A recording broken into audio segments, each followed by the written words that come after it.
hosted by Mike, the Big Cheese.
Show. It is Sunday, September 1st. We are in the 9th month of the year.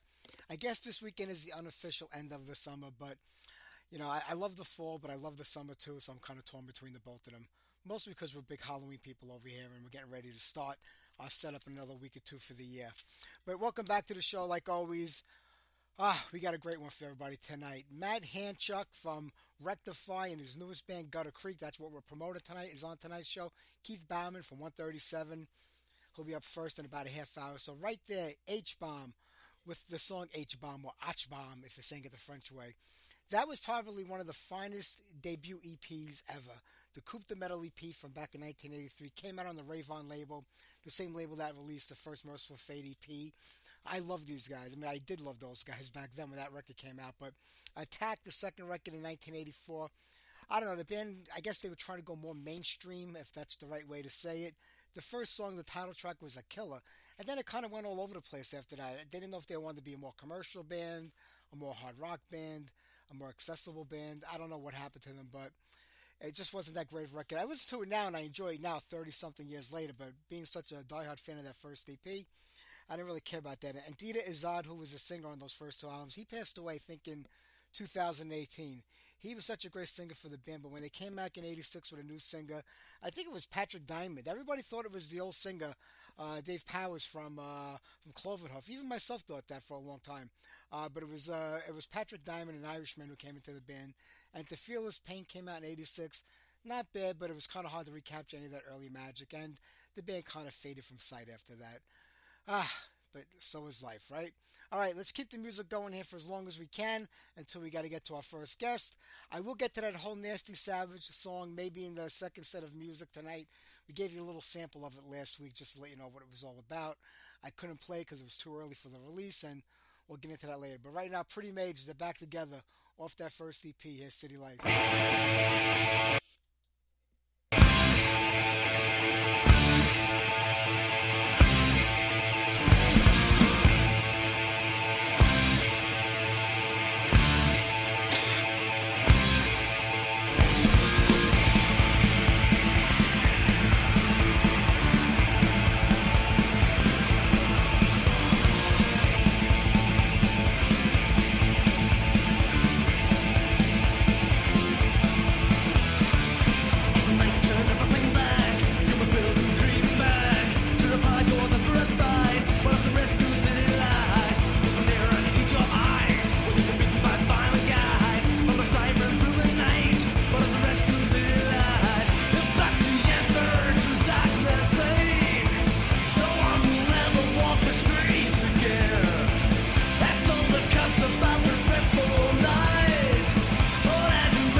Nice Dreamer with God of War. Before that, the ever beautiful Kim LaChance with Militia and Power Flight. We kick things off with Pretty Made and City Lights.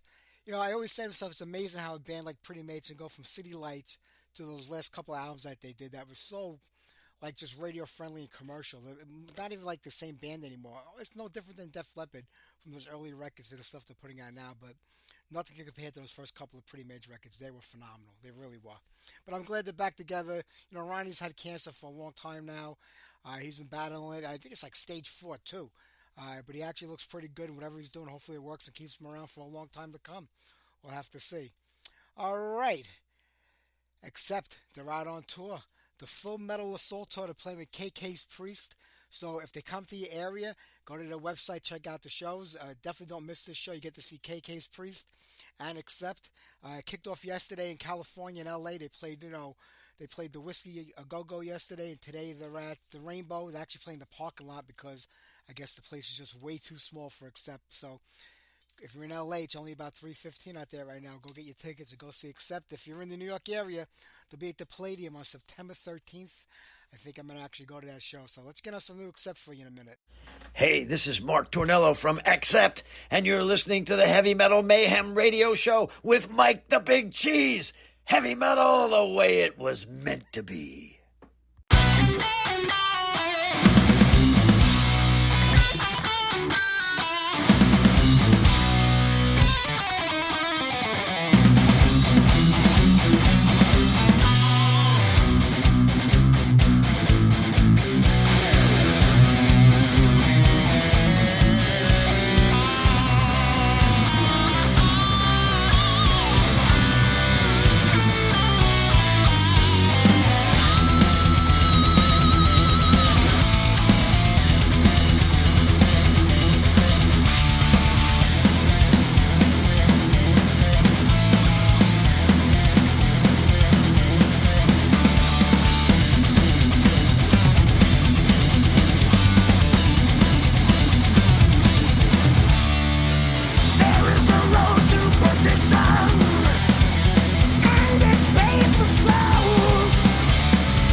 that was Dagger's Edge. They were a band out of California. Only had a demo tape or two out back in the 80s. That song was called Sonic Thunder. They were pretty good. I know some label reissued it maybe 15 years ago, more than that. I don't remember who, but you can probably look it up somewhere. They were a good band. I think I'm going to look up those guys and try to get them on the show. They were a solid outfit. All right, I apologize about the phone ringing. Keith was calling in a little early, and I couldn't get him on the line because we were in the middle of a set of music. So let me call him now. We'll save the Nasty Savage for a little later in the show, and we'll get on some 137 at the same time. So let's give Keith a call right now.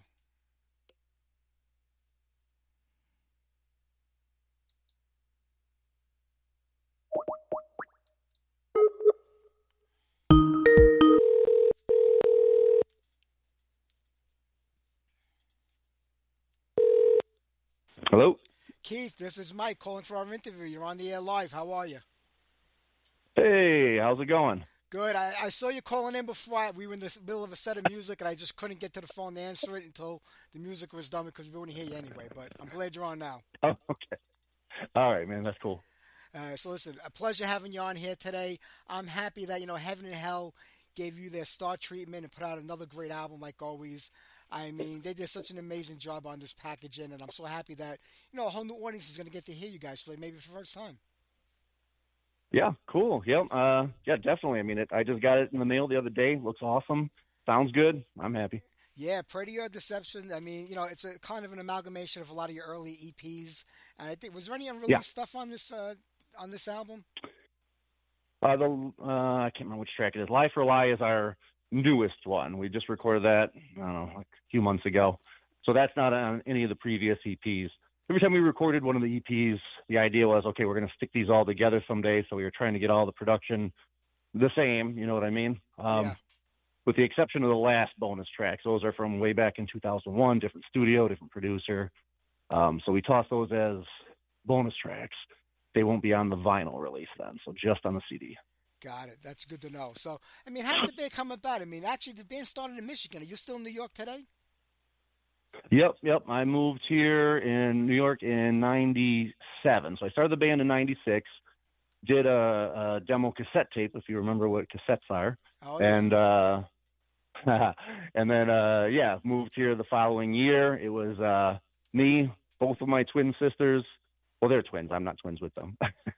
And a drummer. And, yes, the drummer, he went home fairly soon. My one sister, she went home after a few months. And then Denise stuck out for quite a few years. She's actually on, I don't know, like a lot of the tracks, like 10 of them or something like that. So we just played a show in July in Michigan, and he hopped up on stage to play one of the songs. It was the first time we shared a stage in 16 years. So. Wow. A little bit of history there. It was cool. Oh, that was great. I mean, did you move to New York for the band itself, or was it a personal reason that you came to New York? Yep, nope, the band. I mean, all of us moved together. Well, I moved early than everybody, but the idea was, let's go. I mean, this was northern Michigan where I'm from. It was kind of Bob Seger and cover bands and all that kind of thing. And I'm like, well, there's no opportunity here to do, original music, I mean. So, the band was the number one reason we came here.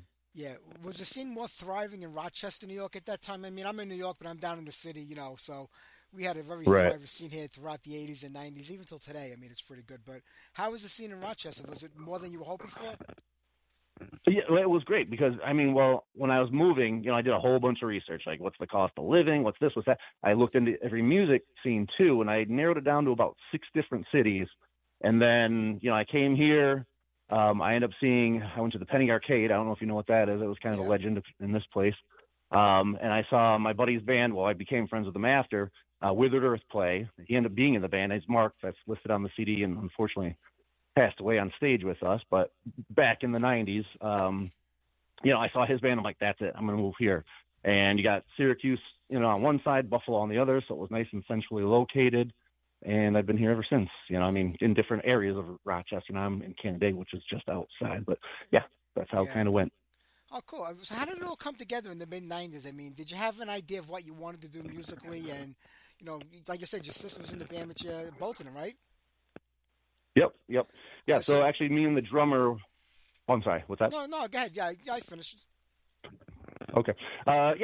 Me and the drummer that originally moved here, we were in like a punk band or whatever, right? And I kind of wanted to get a little bit more heavy and stuff like that. I've always liked Black Sabbath and things like that. It was fun playing the punk stuff for a while, but so then I started writing a few songs. He was going to write the lyrics to them. So the song Slug that's on there actually is one of the few songs where I co-wrote with somebody.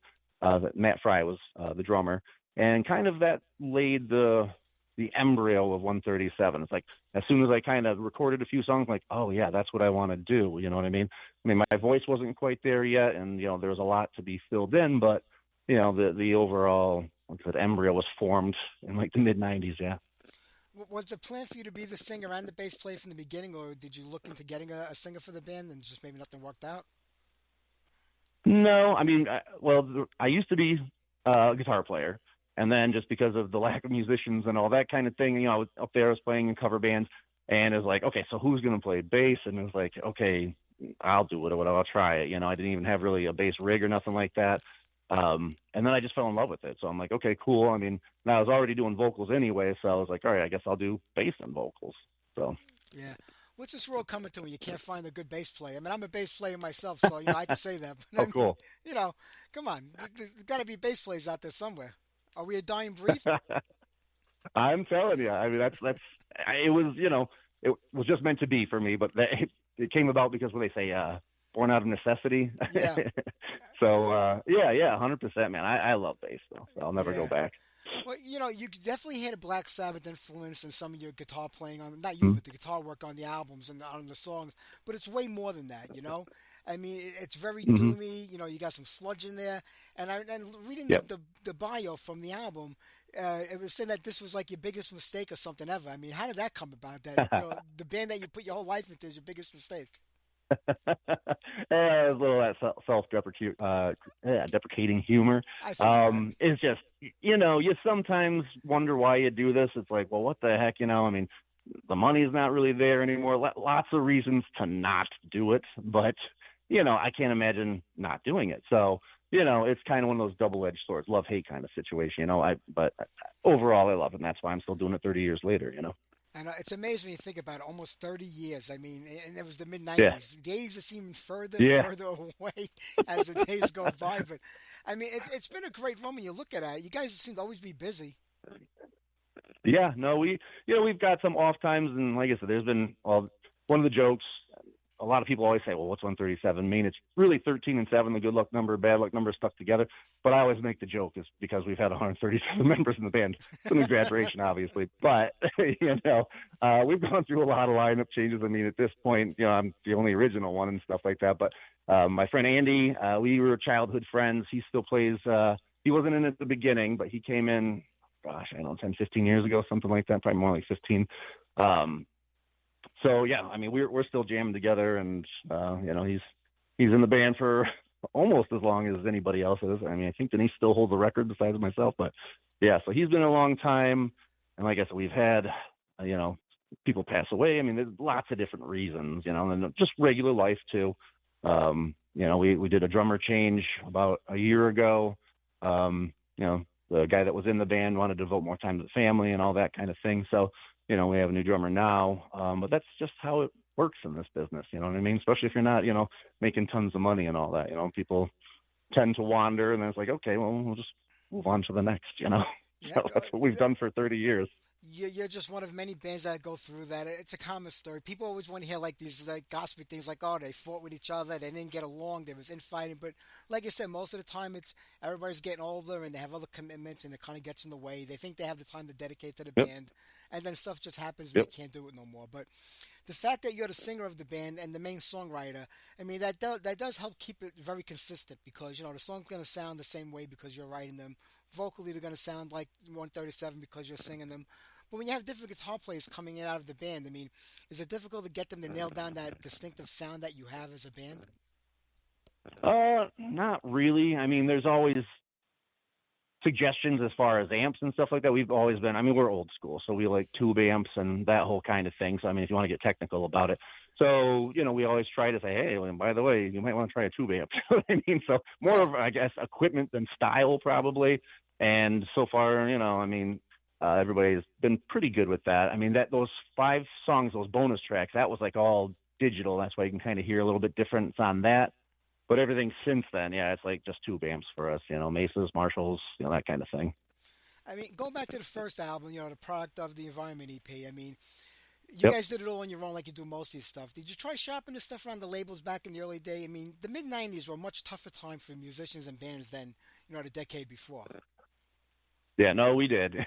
And like a lot of bands, you don't hear anything back. So it's like, well, let's just keep doing this ourselves. And then as time went on, and then especially when the internet kicked in, it's like, okay, what kind of is the role of a record label these days? You know what I mean? So it kind of came less and less important to us. But then, well, when we did Force Control Culture, that was under the guy that runs Watchman Studios, Doug White. We were under his label for a year or so. And then, so that's our only other label experience besides Heaven and Hell. And, they're doing awesome for us. So it is two different ways of going about the thing, but, you have less control, but more opportunities, I think, with somebody backing you. True. I mean, in the mid '90s, we did have the internet. It was kind of in its infancy, especially like social media. I mean, maybe we had MySpace back Yeah. then. If we even had it in the mid '90s, I don't remember, to be honest with you. But I mean, did the social media aspect of the internet help the band out any? So that's probably our weakest point. I'm going to be honest. I don't really like social media that much, but I know, I hear you. well, I know I was on, I'm telling you. So you mentioned MySpace. So that was like my part-time job for a while. It's like, it was all about getting the people and the engagement and all that kind of thing. And then that fell apart, as we all know. And it went to Facebook, became the next big one. And I was like, well, again, when Doug, the guy that records us and stuff, I'm like, I can't do the social media thing. He's like, yeah, but you kind of have to. I mean, he almost kind of said, you better make a Facebook or whatever. So, we try. I don't get on, all of them like TikTok and all that kind of thing, but try to stick with the basics and, do what you're supposed to do. I mean, it does help. I'm not going to lie. It's very time consuming. Oh, absolutely. I mean, I remember when I started the show, I started a MySpace page on it. I loved it because you didn't really have to deal with anybody directly. You didn't see nobody. You didn't look at nothing. It was kind of, everything was like behind the scenes. And I remember Facebook coming out, and even my kids were like, "Oh, Dad, you gotta do it." I'm like, "Nah, that thing's not gonna go nowhere." And then everything else disappeared around That's what Facebook. I thought. Yeah, everything else kind of went to hell, and Facebook was it. And still, it's here today. Same thing. Like, it's just going to crash, just like Yeah, MySpace did. exactly. So why am I going to start over? And you know what I'm saying? But yeah, it is what it is. So, Yeah. But yeah, I remember speaking of '90s bands. I'm also a big Life of Agony fan, and for a while, Joey Z, the guitar player, if you're familiar with that band, Yeah, shout out, Joey. he started a studio. Yeah, and I was going to do some recording with him. I mean, this was a bazillion years ago. So, we were talking on the phone, which was cool. And then he's just like telling me kind of the story. He's like, yeah, man, I remember when we first started out, we had people loading our gear. We had it made now. He's like, now I'm hauling my own amp up there. So, yeah, right around like the late 90s, all that kind of thing started dying out. You know what I mean? And it was more DIY than anything. So. Absolutely. I mean, if you were a band that was sort of like semi-commercial or had the ability to get to a major label where they would handle everything for you, I mean, that was like a one in a million shot. You had a lot of underground labels that really couldn't do nothing more than be distribution outlets for bands. And that's pretty much what it is today also, because they're not putting bands out on tour. They're not doing a lot of promoting for them and stuff like that. They just don't have the ability or the means anymore. So, I mean, I feel like we kind of went 360. Bands are all doing it themselves again these days and looking for labels like Heaven and Hell that could distribute a nice package for them. Yeah, no, that's what I mean. It just, as time went on, it just kind of, the importance or the things that labels used to do just kind of fizzled out, really. So it's like, all right, so is it such a big deal that we're not, as a kid, it's like, that's all you want, right? Like, sure. Hey, I get on the label and that's the golden ticket and blah, blah, blah, blah, blah. But, just as we saw things, progress, like I said, with the internet and all that kind of thing, then you can kind of do a lot of it yourself. So yeah, just kind of turned into that. But, Jeremy saw us like years ago, I think in North Carolina or something like that, liked us. And then, I guess he put a picture of the environment up on Facebook. And one of my friends was like, hey, check this out. He still has that CD or whatever. I don't think I even have a copy of that CD anymore. So me and him started talking, and it kind of just rolled into this. So. I'm glad that it did. And you guys did play the Milwaukee Metal Fest once or twice, didn't you? Yep, a couple times. New Jersey one. Yeah, we've done that. Those were the days before Jamie Jasta came in and ruined it. Right. I haven't been to the new one yet, so I don't know. I mean, I guess he's doing a good job. He's getting a lot of bands on these, trying to build it up again. Yeah, it was pretty big last year, and I don't know what happened with it this year. I mean, he had a lot of bands on there too. But what was it like playing at that? I mean, was it? I mean, being on these festival stages, is that good enough for a band to really like bring in a whole new audience? Because you do play in front of a larger crowd. Yeah, well, Milwaukee was interesting for a couple of reasons. I mean, that was the first time we had the main stage. Actually, I ended up being friends with StankNutMetalRadio.com, and they were the sponsor for the main stage, which was in an actual arena. And I haven't played in the arena before or since then. And just the sound was, I mean, we got a song with a lot of drum toms and stuff, and just the way that the sound bounces around, it was a whole different experience. I mean, we got through it, but it's like, whoa. But yeah, at the same time, I mean, I think we were playing, if I remember correctly, we were playing opposite of Nile, which, obviously they're a pretty big name and stuff like that. And so, you kind of had to almost compete with the big boys, you know what I mean?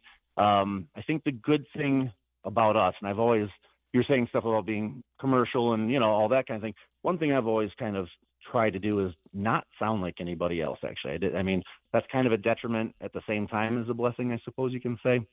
But at these festivals, when you hear, a lot of similar bands all day long or, days long, and then suddenly, you hear a band that's a little bit on the different side, it tends to bring a few more people into the room. It's like, hey, what's going on in that room? Because they would have, like, I think at Milwaukee, the first year that we played, I think they had 4 rooms of simultaneous music. It's a lot. So, It's a lot going on. Yeah, it's a lot. But I think just having your own kind of thing going on, that's going to at least make people curious and step in the room for a couple minutes at least, and hopefully you win them over. So, but yeah, that's always been my thing. I don't want to sound, obviously I like Black Sabbath, Type O Negative. I mean, I grew up as a Kiss fan, back in the day, but I don't want to sound like any of those guys, maybe a little bit like Sabbath, but, but I mean, yeah, I don't want to sound like, like Type O Negative or anything like that. My favorite band's Motorhead. I mean, I love them. Yeah. Maybe the vocals a little bit, Lemmy, right there. I mean, we get pinned as a death metal band because of my vocals, but if you listen to the music, we're clearly not death metal. We're more like a sludge kind of thing, like you were saying. Yeah, well, absolutely. I mean, do you find yourself not listening to a lot of music because you don't want to take in that influence from those bands and kind of incorporate it into your own sound? Because a lot of bands do that. Like, I don't really listen to much new anymore because, I don't want to kind of be influenced by anything new sounding and change the sound of my band. So a lot of bands feel that way. Do you feel that way? Yeah, a little bit. I will say that actually, because I mean, sometimes you like accidentally rip somebody off. I mean, I remember a couple of times I wrote a song or two, and it's like, oh yeah, I'm super proud of it. And I play for somebody, they're like, oh no, that's blah blah blah band. You know what I mean? So, yeah, I kind of, and I guess it's gonna sound old man like, but I just kind of like listening to stuff that I've always listened to. I mean, I listen to new stuff here and there, but nothing really kind of gets me the way that it used to. Again, maybe that's age, I don't know, but yeah, that's kind of how it is for me. I'm not listening to a whole lot of new stuff. I think it's just the quality of the bands these days. Any kid with a guitar and a recorder or a computer program could put out his own record and pre-program the entire thing. Now they're talking about this AI stuff, which I'm not too familiar with, but that bands are like using that, and it's just, I mean, it's a whole change in scene. I mean, you always feel like you have to adapt, don't you? Well, I mean, that's kind of interesting what you're touching on here, because I kind of feel that way. Like anybody can make a pretty polished sounding, whatever you want to call it, CD, streaming song, a recording. But I mean, where I guess the boys are separated from the men is the live show. I've always felt that way too. I mean, yeah, anybody can make a great thing on their laptop with, Pro Tools and this and that. But I mean, in my opinion, you're not a real band until you actually do it on stage. You know what I mean? So, so that's where I'm at with that. Again, maybe that's an age thing. I don't know. I mean, you hear these newer bands like what's that, Falling in Reverse, and if their laptops go down, they can't play. I'm not trying to talk smack, but you know what I'm saying? It's just like, I don't know. That doesn't happen with us. That's all I'm saying. No, they caught a lot of shit from real metal bands over that. They caught a lot of shit. Everybody had a comment about that. A lot of bands themselves also, especially Sebastian Bach has something to say about everything. But, yeah, I was going to say Sebastian. but yeah, they're like ready to throw down, man. Yeah, I mean, no, but you're right. It's true, because I must get about 100 records a week from one-man bands or two-man bands.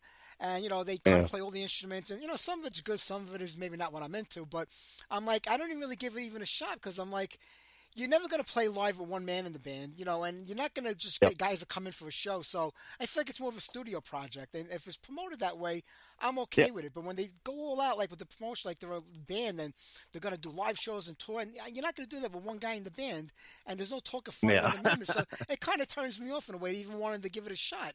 And it could be some of the greatest I'm music in with the you. world, and I just, Right. I pass on it. Yeah, I'm with you, man. Yeah, if it can't be done live, that's another thing too. Like anytime we put in like we don't do tons of sound effects or anything like that, but like one of the songs on there is like a heartbeat and like the heart monitor thing, like somebody's dying in the song. Yeah. That's all done with kick drum for the heartbeat, and then the monitors like harmonics on the guitar. I want to be able to. I don't want to just play a sample. I don't want to hit play and have somebody his heart beating. I wanted us to be the heart and the heart monitor. You know what I mean? So, in my opinion, if you can't do it on stage, then it probably shouldn't be recorded. Again, my opinion, but yes. I agree. Somebody should have told that to Blackie Lawless 40 years ago because he can't do it on stage anymore. He's out there playing the pre-recorded tracks. But you know what? He doesn't admit it, but he doesn't deny it. It's just as if you don't want to hear pre-recorded tracks, don't come see me. So, I mean, what does that tell you? Yeah. Well, and they're saying that about like Motley Crue and a bunch of people, I mean, even Kiss. Like I said, I grew up as a Kiss fan, and I don't know. I mean, I guess I get the idea of trying to make things bigger. I guess that's what the explanation is or whatever. But yeah, I mean, if you can't even, I mean, I don't know if it's true, but they're saying Nikki Sixx doesn't even play his bass anymore. It's all pre-recorded. And to me, that seems kind of like, well, like lip syncing back in the day, like Milli Vanilli and all that kind of stuff. You know what I mean? So. I mean, let's be honest. As two bass players here, if Nikki Sixx can't play those Motley Crue bass lines live, being in his 50s, there's a problem. Yeah. Yeah, they're not crazy. They're not the most complicated bass lines. They're pretty straightforward. Yeah. So, and it's true. You hear that. You hear that. Oh, Vince Neil is using backing tracks and Paul Stanley.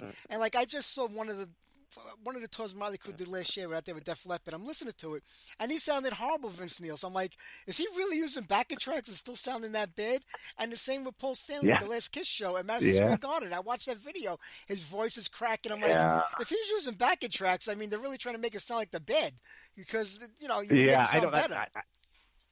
That's what I didn't get about, especially the Paul Stanley thing. Because again, I mean, that was like my first love. I was 9 years old. My mom played that. She ended up falling asleep. We got our first VCR. It was a Betamax, if you remember those. Yes, and she's like, "Oh, I used to love, those little ones." But Kiss Meets the Fan in the Park was coming on TV, and she's like, "Oh, I used to love these guys. Can you record this for me?" She falls asleep. I'm 9 years old. I'm seeing blood and lasers and explosions and just rock my world. And from then on out, it's like, okay, I got to do this music thing. You know what I mean? But yeah, getting back to the vocal thing, it's like, I mean, I love that guy's voice. I always have. But like you said, I mean, if they were tracking it with the cracks and all that, I mean, wow, That's pretty bad. But I didn't get that. I think everybody who came up to music to our generation pretty much all started with Kiss. I mean, that was the main band for most of us. I know it was for me too. Just seeing it was like comic books come to life, and the music was secondary compared to everything else that they were doing back then as a kid. But it was just incredible. Every Halloween I was one of them. I always Kiss makeup from like 9 to 15 or whenever I stopped trick or treating. You know what I mean? Yeah, so. my family couldn't afford the makeup, so I got the Ben Cooper costume for $2.99 from like the local discount store. The plastic mask. Even me and my sisters. Yeah, those things that cut your lips up your nose. But even me and my sisters, because again they started off in this band with me. But we used to jump around the living room with tennis rackets, doing Kiss Alive, and we even did pyros with hairspray and stuff like that. One of us hold the lighter up, and the other person would hit the hairspray. And to this day, we just recently bought some pyros last year, but it's the Kiss guy. I mean, stuff like that. We can only do it at outdoor shows, but I love pyros. I ain't gonna lie. I mean, who doesn't like fire? Hey, whatever makes a show better. Over 3 decades of doing 137. I mean, was there ever a time where you thought about throwing in the towel and packing it in? Yeah, that's what I mean with the whole love-hate thing. It's like, why am I doing this? I mean, dragging this gear out here. Sometimes there's like, 15, 20 people if you're lucky. And, the pay is like $20 or something like that. Believe me, many, many, many times have I thought that. But, then you have a great show after that or something like that. And it's like, oh, yeah, that's why I do this. And just like I said earlier, I can't imagine not doing it at this point. It's just, I mean, I've got my first guitar at 14, got my first band at 16, and, here I am. I'm going to turn 50 in October. So, I've been at this for a long time. I just can't imagine not doing it anymore. I mean, I'm sure that day is going to come, you know what I mean? But, but yeah, it's definitely love hate. Yeah. You know, I, certain I, moments are great, certain moments are not. I think every band passes a point where they say, you know what, I'm in it for the long haul now, and all the other things don't matter. You kind of grow up and you get past a lot of that other stuff. But when you play a show over the years, any show you've played, do you know from the get go, as soon as you get on that stage, this is not going to be a good show? And I'm not talking about the audience, the reaction, the club. I mean, just like the way you're playing the night. You get up there and say, because a lot of shows when I was in a band in the '80s, I got up on stage, I was like, yeah, we're going to kick ass tonight. And I hit that first, and I'm like, oh, this is shit. This is all going downhill. And it just kind of tanks after that. It kind of works the opposite for me. When I think we're going to do great, yeah, like you said, it goes shit. And then when you think, oh, this is going to be a terrible show, I remember, so we did a tour in 2003. We were driving around. We started off in Milwaukee, one of those shows. We're in this 1976, RV that, was super loud and would smoke and everything else, you know what I mean? And I remember one of our shows got canceled. And the guy that was kind of setting the shows up, he's like, oh, well, we're going to play in Perry, New York, which isn't terribly far from me. But like Perry, New York, I mean, what is that town? It's you blink, you miss it kind of town. You know what I mean? And then when we got there, I mean, it seemed like everybody in town was there. Everybody was having an awesome time. And it was probably my favorite show of the entire tour, But going into it, I thought, well, what the hell? Why are we here? But so it works kind of the other way. Later, well, now we're in September. We're playing, September 27th. We're doing this. We've been doing now for over a decade. This Bar and Bash thing is basically it's a private party, but it's still pretty big. Usually a couple hundred people come. Their main thing is they pick out one cover song. Everybody's supposed to cover it and put their spin on it. 'Cause, I mean, there's everybody at this thing. It's like bluegrass to metal to rap to whatever. Yeah.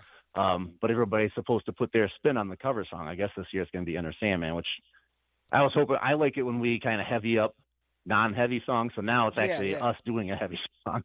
But anyways, getting back to my point. So when we did year one, we get there and, because somebody else turned me on to it and stuff like that. And, I'm friends with Ben now. I didn't know him very well back then. And then we get there and, there's just like acoustic guitars and bongos. I'm like, well, what are we doing here with the Marshalls and stuff? You know what I mean? And they ended up being like, everybody really got into it, and we've been doing it ever since. You know what I mean? So we always do good when we go there. So it kind of just goes to show you never know. You know what I mean? And I guess that's probably what keeps me going. Just not knowing. Yeah, absolutely. Well, with Pray to Your Deception out now, it's a great compilation of a lot of your past work. Do you have new songs you're working on for maybe a new release in the upcoming future? Yeah. Actually, me and the guitar player just laid down a track. Before this all kind of came out, so maybe before it was released, about a couple months ago, we got a new one and stuff. He just laid down a solo and all that stuff. So hopefully we get into the studio this winter. That's the idea. I mean, we're probably only going to do 2 more shows this year. The one I was just talking about, and then the actual CD release, because we're shooting for the vinyl portion of the release in December, and we're doing a winter solstice show, and we've kind of just turned that into the, the 137 release show or whatever. But yeah, so yeah, we do have a new song coming up. Generally, wintertime is the time that we record. Summertime's time to play live. Wintertime is time to get a track or 2 in there. When you live upstate New York, you bet your ass at summertime it's time to go out and play, not in the winter. Yeah, and we've done both, but if it's a really good show, it's like, all right, hopefully we don't slide off the road or whatever. Yeah. I completely hear you. Well, Keith, I'm going to let you go because I want to play a song off the record. I have another guest coming up in a little bit. When that new album comes out, I will promote the hell out of it for you, man. 137, awesome. You guys kill it. All right, man. Appreciate it. Anytime, my friend. Take care. Have a great night. Bye-bye. You too. Bye-bye. All right, let's get on something off the newest release from Heaven and Hell Records. Go to Heaven and Hell's website, pick up a copy of this album. Jeremy always does an amazing job on these releases. It is 13 Shades of Black.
I want to thank Keith for being on tonight's show. We have to get the Mad Hanchuck in about 10 minutes or so.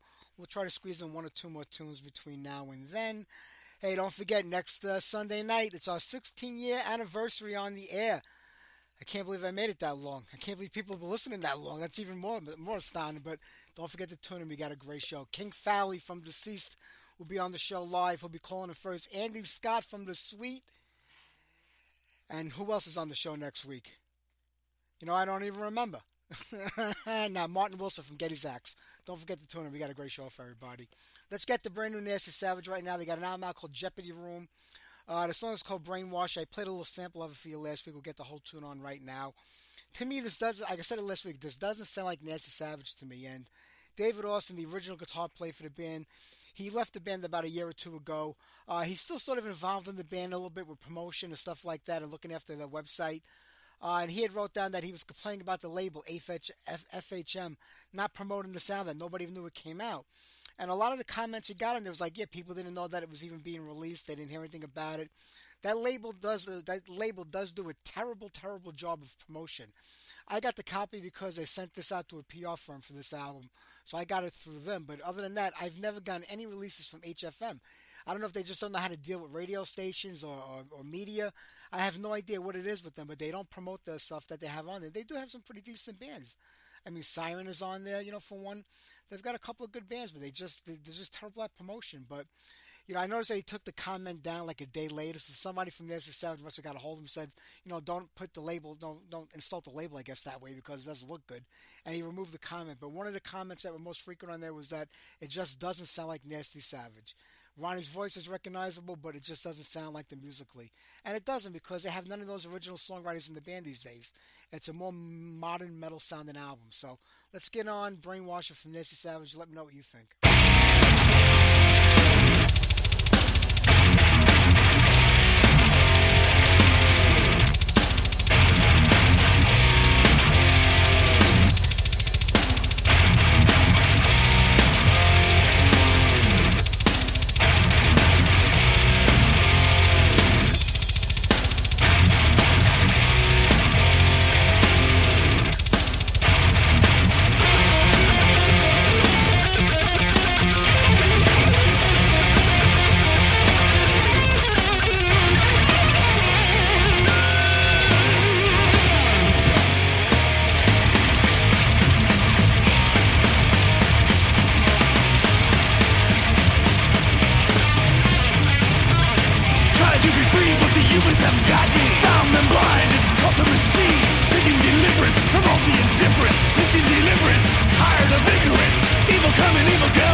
Treat it like an option.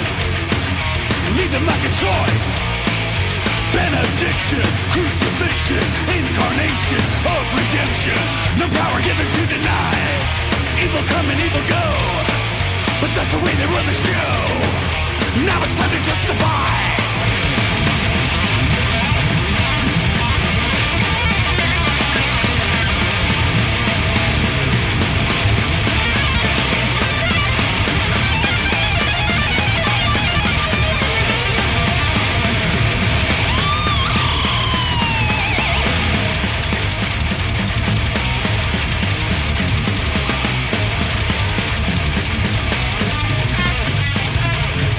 To be free, what the humans have got me. Found them blind and taught them to see. Seeking deliverance from all the indifference. Seeking deliverance, tired of ignorance. Evil come and evil go. A blot upon a holy sky. Do you know the reason why? Brainwasher. Chain of the strange remain. Brainwasher. Brainwasher, brainwasher, brainwasher. I wanna eat your brain. Brainwasher.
Please don't you worry, for you never see.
was at the Christian one here, Angus, The Gates.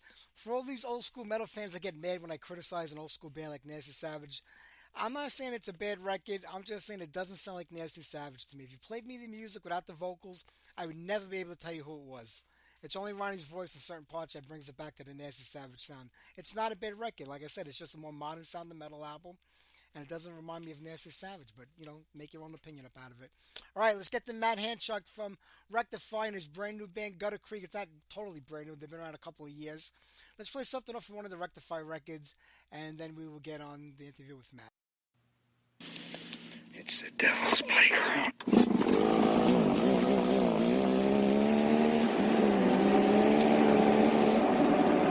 I'm bringing it down! Down, down! Bring it all down! Bring it all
This is Mike. How are you?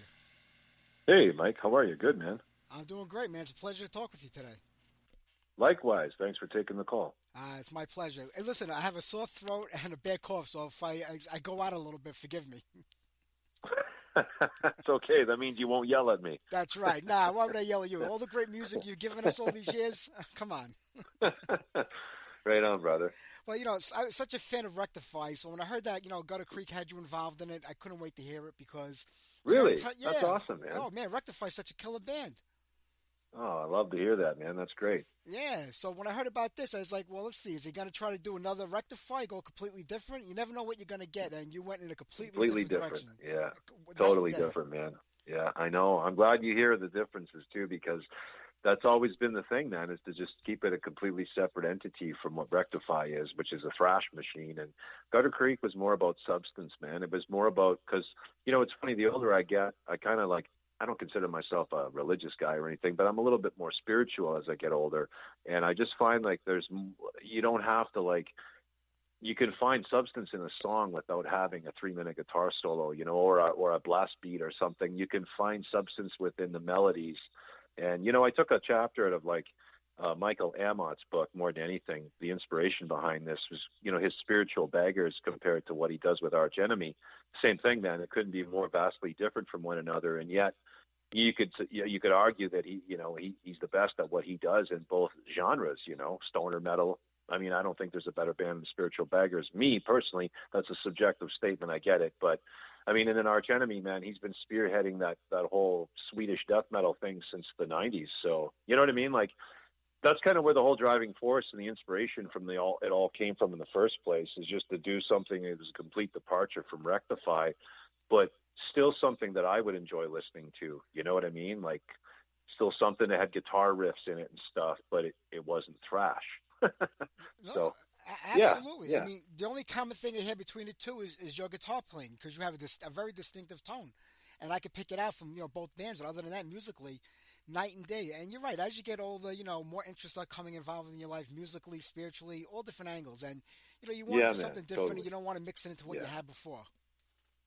You betcha, man. You're right on the right path. This is a good conversation already. Oh, I'm glad.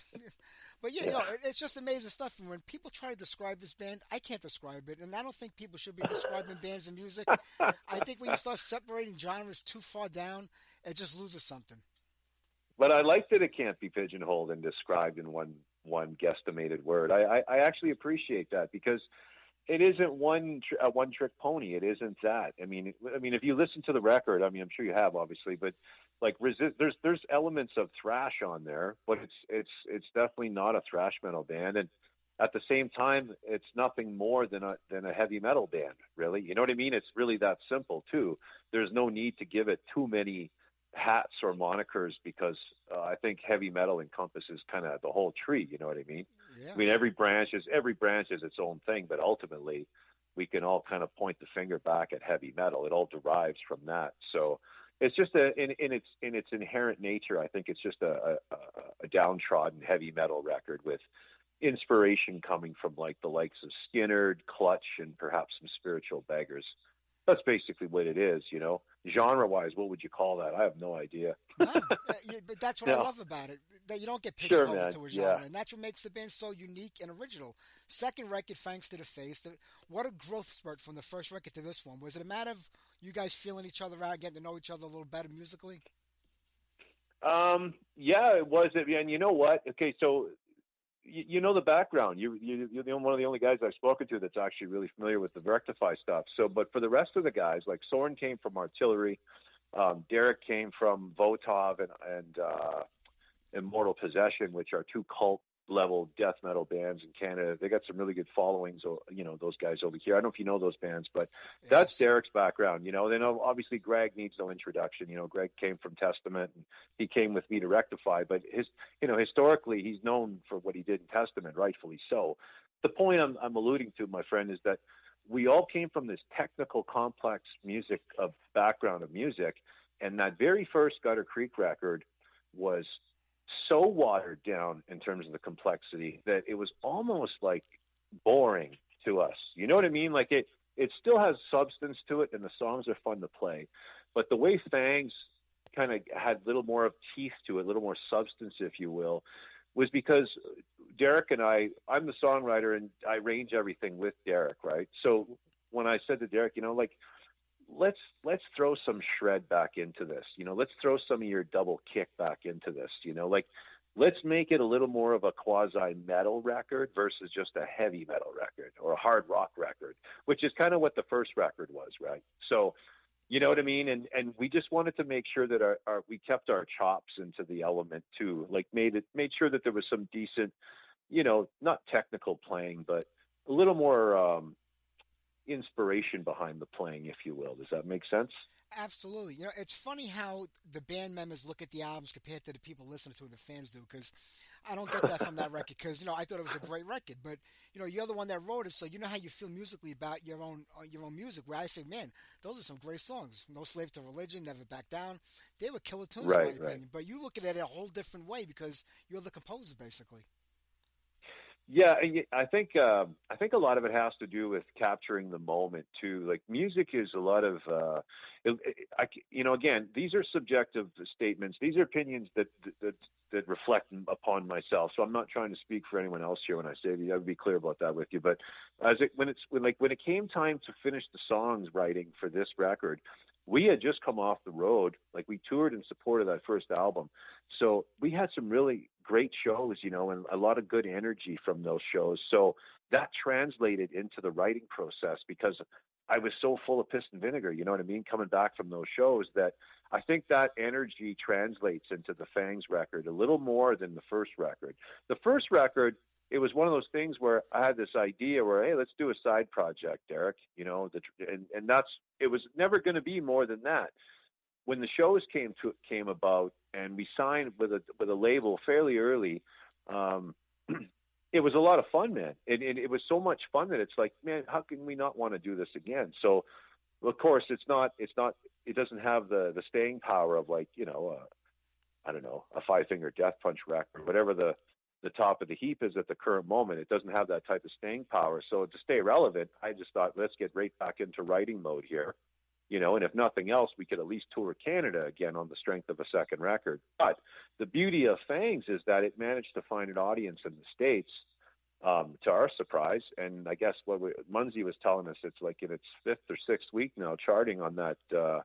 Is it NACC or yeah. And you know what, man, like that's far beyond what our expectations ever were for this record. So that in and of itself just assured us that, you know what, we're doing something right and that it's found an audience and people are appreciating it.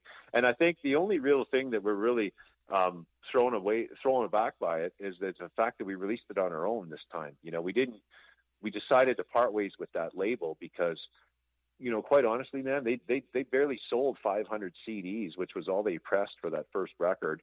And when we decided to release Fangs on our own, we did the same thing, yet we sold 500 CDs in like 3 months. So it's like, man, at this level, at this little DIY level, we really don't need a middleman label like that Doc Gator, I mean, if there was 5,000 CDs, then sure, we need a label to intervene. But right now, where we're at, man, we're just having fun. We think we're writing music and we're progressing at a good, comfortable pace right now.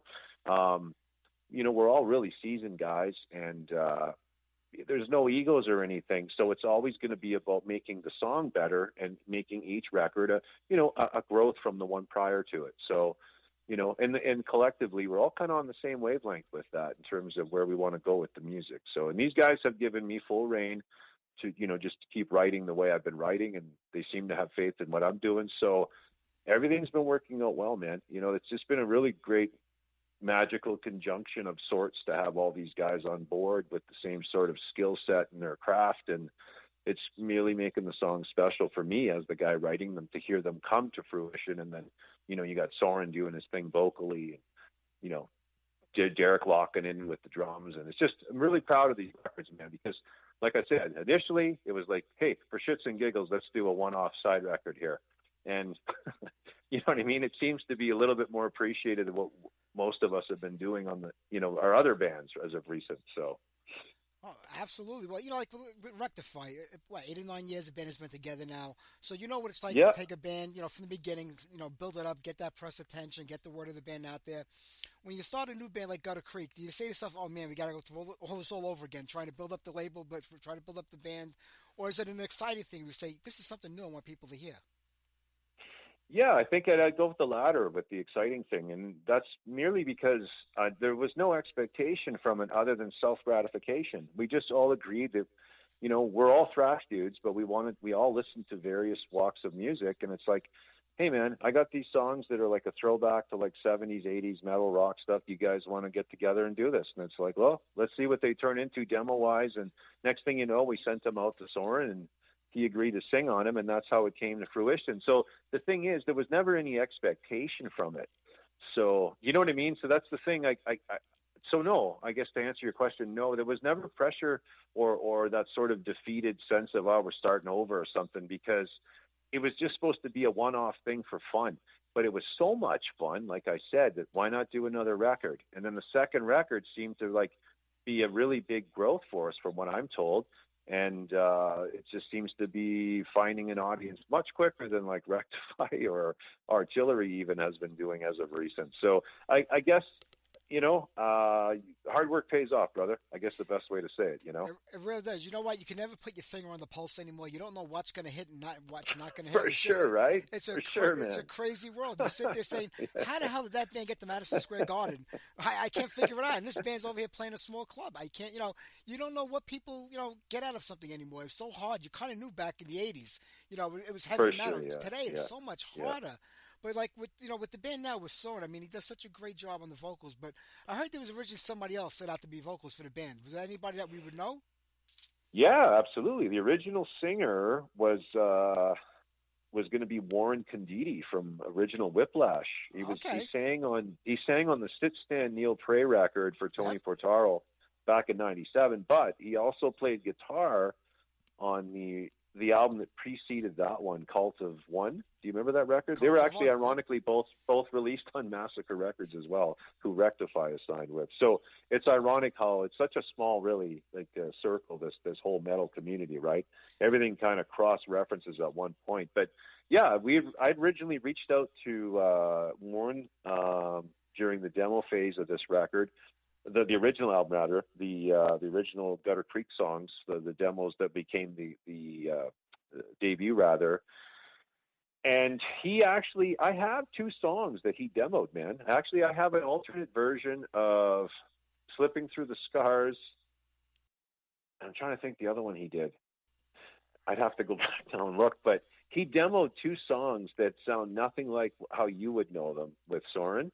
They're different lyrics, different melodies, but you know what? They're good. It's just we sound like Velvet Revolver, man. We don't sound like a metal band.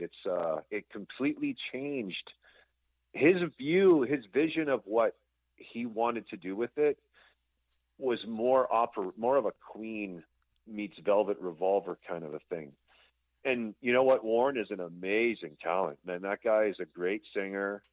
I don't know if you know this or not, but he actually auditioned for STP, when Whelan died. Yeah, I remember that. Yeah, he's a really talented guy, man. And you know what? He's a great composer in his own right. He's a great piano player. He's a great guitar player, great songwriter. It's just that we had different views of where this was going. And at a certain point, it started to feel a little bit contrived because, I don't know, we just weren't seeing eye to eye, which is too bad because, he's a great lyricist too. He wrote some really heartfelt shit. And you know what? I hope someday, like the songs that I kept those tracks that he sent me, and hopefully someday we can do something with them. Like I can, I don't know, have the levels played with them, master them properly or something, so we can maybe release them as a bonus track or something. Of course, I would never do that without Warren agreeing to it. But just the same, man, that was the original singer. That was the plan. And then literally, I want to say 3 weeks after that didn't work out, Soren was already in now the singer. It was a real quick turnaround. It was the second guy we reached out to was Soren, and we sent him 3 songs. I can't remember which, but it was 3 demos. Basically, it was the music minus vocals. And And he's like, yeah. He's like, am I allowed to contribute lyrics and all that? I'm like, absolutely, man. Do whatever you want. So he was down pretty much right away. And that record came together so fast, man. Like it was done within weeks, like the conception of tracking to mixing and mastering, it was done. Within a month, the whole thing was done.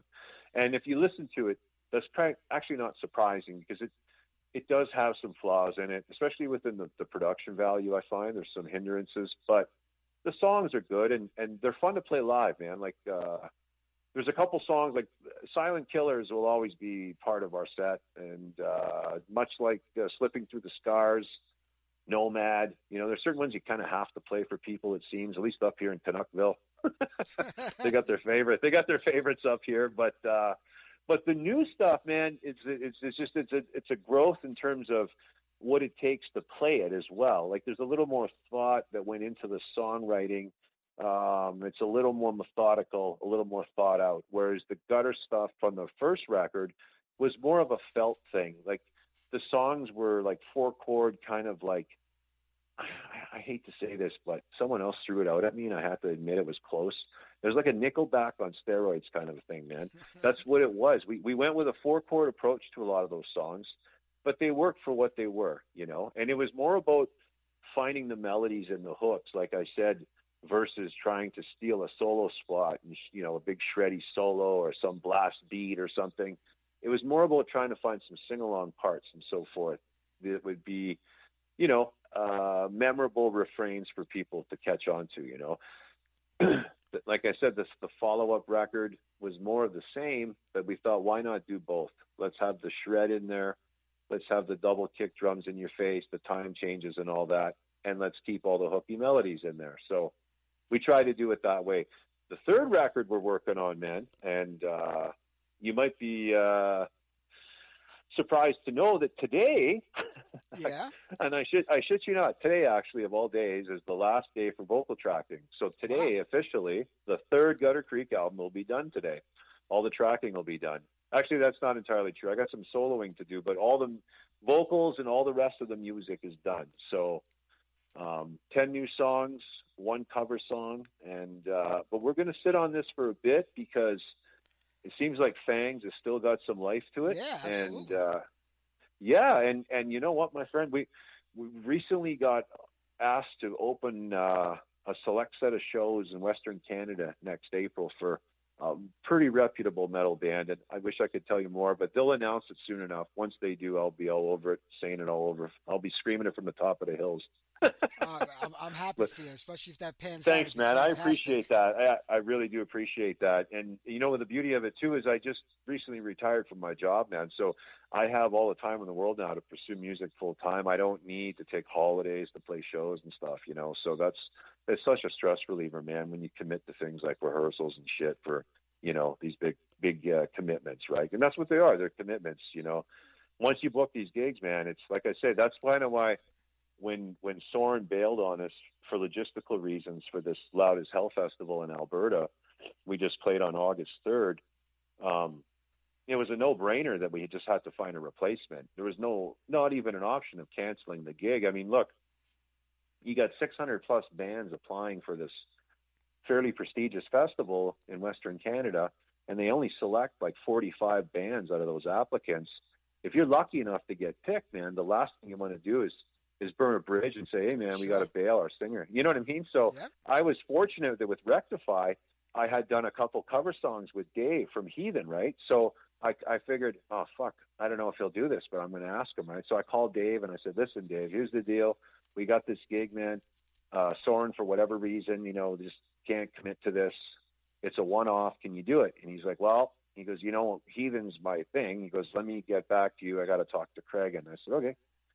So 3 days later, man, I'm on eggshells waiting for his answer. He gets back to me, dude. He goes, man, I don't know. He goes, how this worked out. He goes, but that weekend you're asking me to come and play? I said, yeah. He goes, that's the only weekend that Heathen isn't committed to anything this summer. Nice. So he's like, yes, I'll come and do it. So that's how that materialized. And thank God, because, he literally saved the show for us and got us a chance to play. And Dave was great, man. He did his thing. He's a pro all the way. So.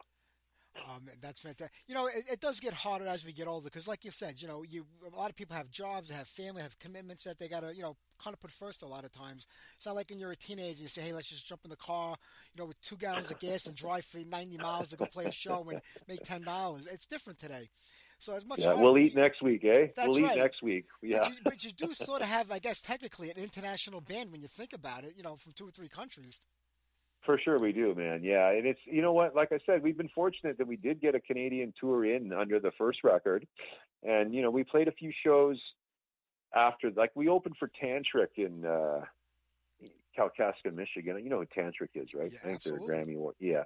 Yeah, like, you know what, those guys are really awesome guys, by the way. That Hugo Ferrero, I guess he handpicked us to open for him at the Kalkaska, Michigan event there. But Mickey, oh man, I apologize. Mickey Miller was the name of the promoter that put that on, and she told us that she's like, yeah, Hugo actually picked you guys to open. I'm like, really? That's awesome, man. So, you know what? We don't get too many opportunities like that, but when you do, you have to commit to it. You got to do your best to make it work, right? The show must go on, as they say, because these moments are fleeting, my friend. It seems like it's getting more difficult to get an opportunity for a nobody band like Gutter Creek to play for anyone quasi-reputable without a buy-on. A lot of these other artists, they want you to give you their heart and soul and piece of your pinky finger sometimes to play with them, and it's like, well, not literally, but you know what I'm saying? Like, it's almost like dealing with the mob. Sure, you're 100%. I mean, I have friends in a band here in New York. They went out with Anvil, another Canadian band, on like the last 3 tours, and they've bought on for like $10,000 at each time. And I'm like, Anvil's playing in clubs in front of 50 people most of the time, and you're paying $10,000. You're not going to get your name. It's like, it boggles my mind. I get the opportunity of it, but sometimes you got to pick and choose where you spend that kind of money. That's $30,000 for 3 tours with Anvil. That's a hell of a lot of money to spend, to get the name of the band out there. So you want to talk numbers? I'll throw one out for you. So Greggy Christian, Greg was in Trauma for a short while, right? Yeah. The reboot, yeah. So he's been shit canned from that band, but whatever. That's besides the point. What I'm getting at is I have an inside scoop on this. So when Trauma went out on the road 2 years ago, they went with Queensryche and Marty Friedman. Do you remember that? Marty Friedman played, yeah. Yeah, $15,000 buy-on, bro. Trauma paid.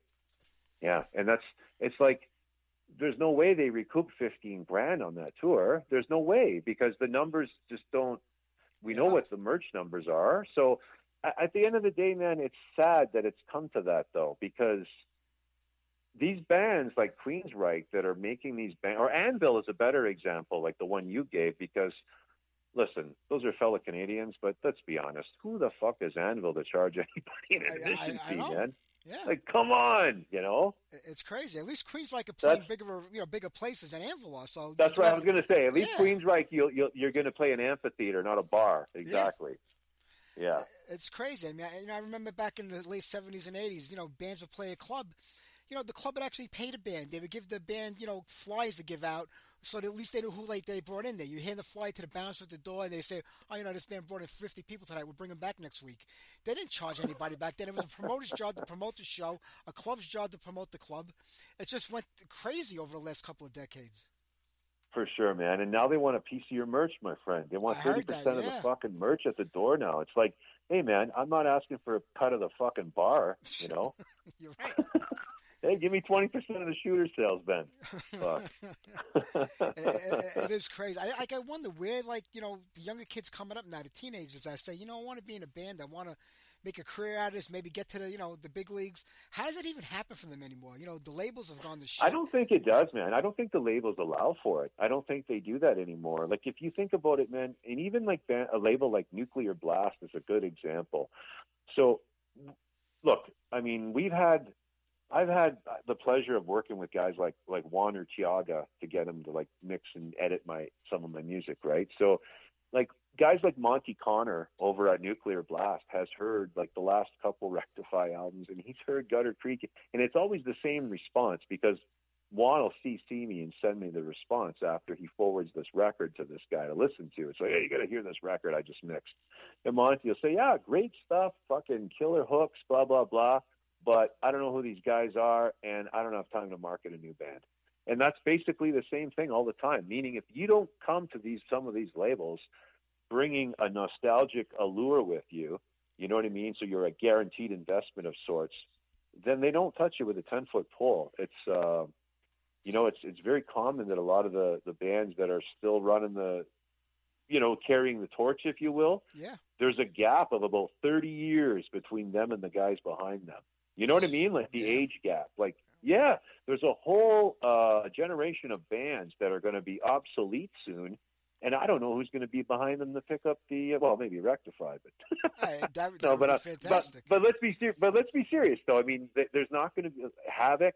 Angelus, Petrita. There's a few thrash bands that. But the thing is, they're nowhere near the notoriety of that next level bands of the next bands, though, right?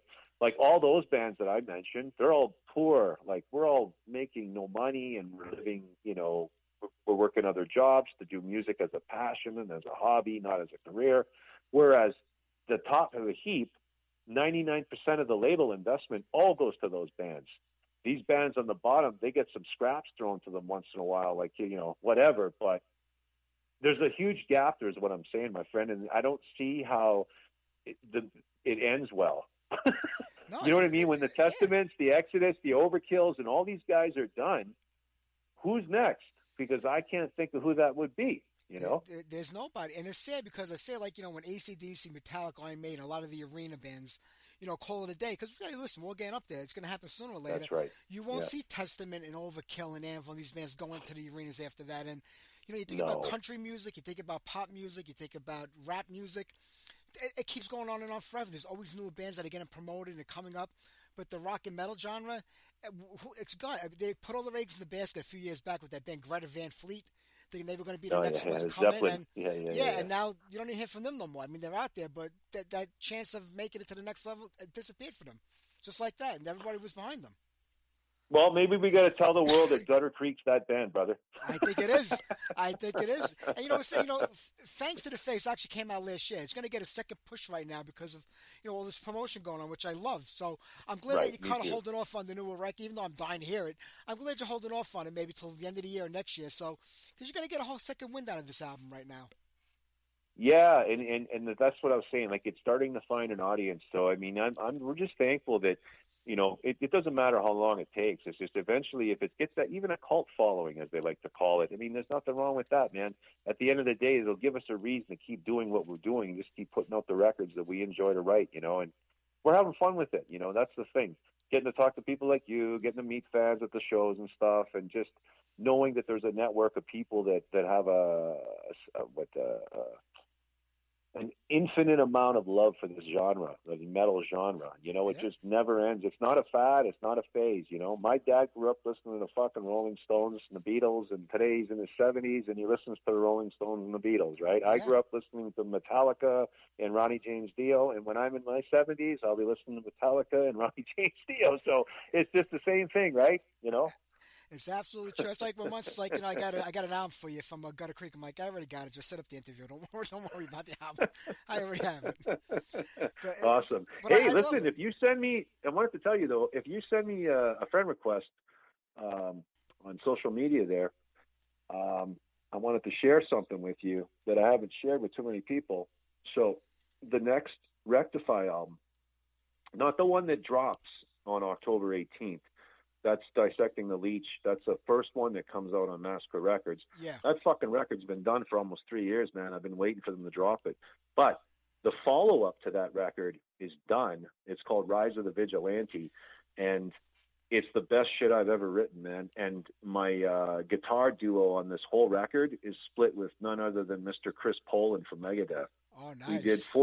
We did 43 different lead guitar solo breaks together, like back and forth, We kind of did like I asked him, I said, you want to do like what you did with Mustaine, like the fucking trade-off kind of KK, back and forth? Yeah. And he's like, yeah. He's like, let's do it, man. So it was great because I got to hang out with him for a few days in NAMM, and we hit it off really good. And so the working relationship, we had like a friend respect before, you know what I mean? Like kind of before it all came to, yeah.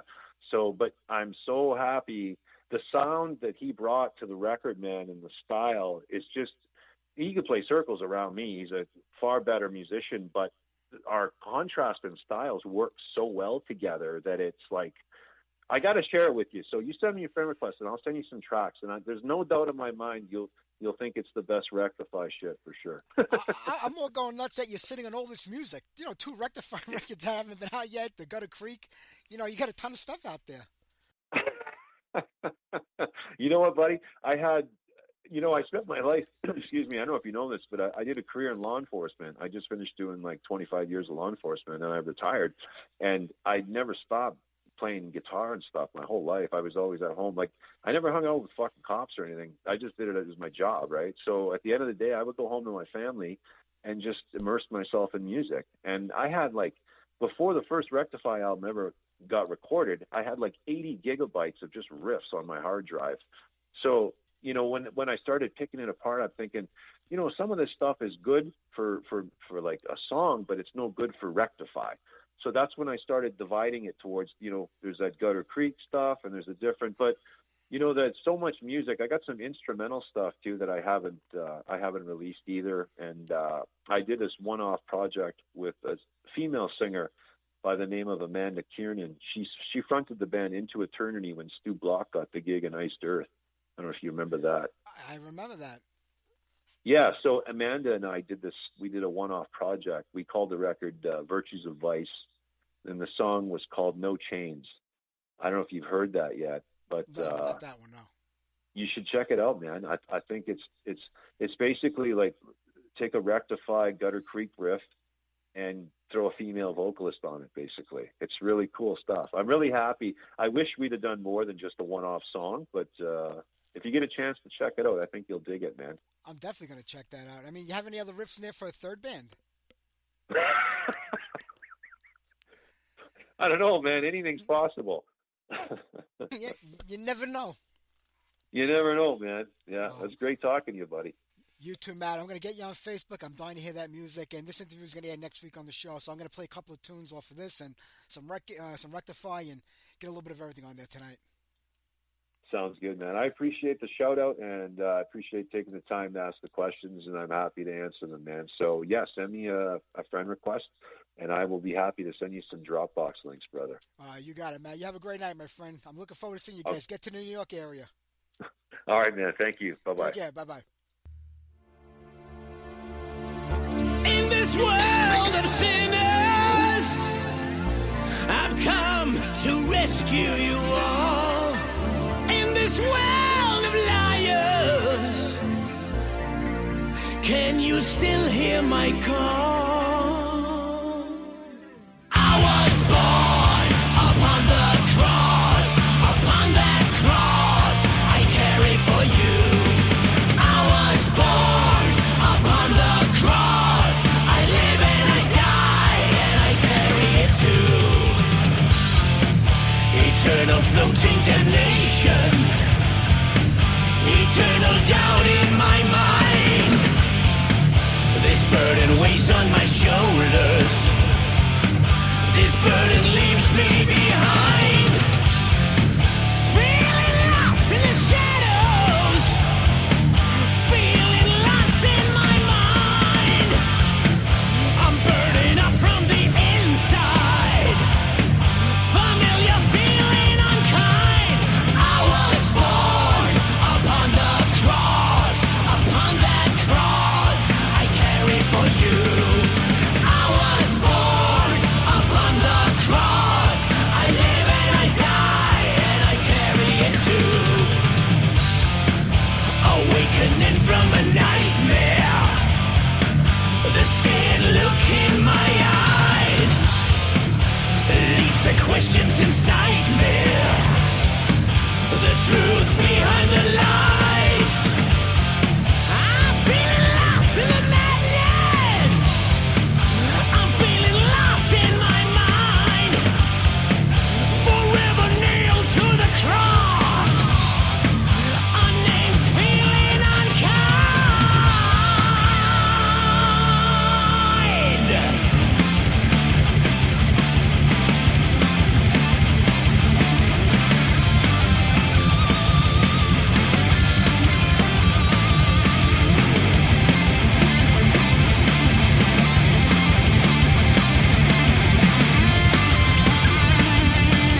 philosophy can't be heard.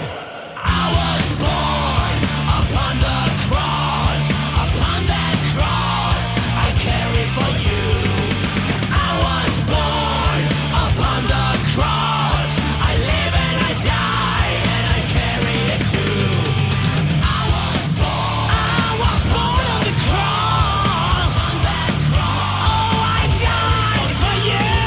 I was born upon the feeling lost in the shadows. Ooh, yeah. I was born on the cross, forever nailed to the guilt. Look for the cross, it's your Savior's words, and it can be heard.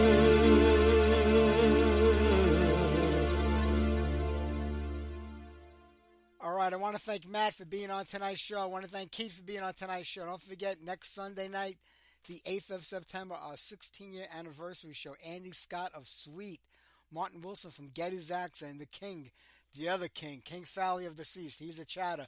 We should have a good show next week and a lot of classic 80s music like always. Take care, everybody. Have a great week. Let's wrap it up here with some high tension, Kings and Queens. Enjoy, my friends. I'll see you next Sunday night.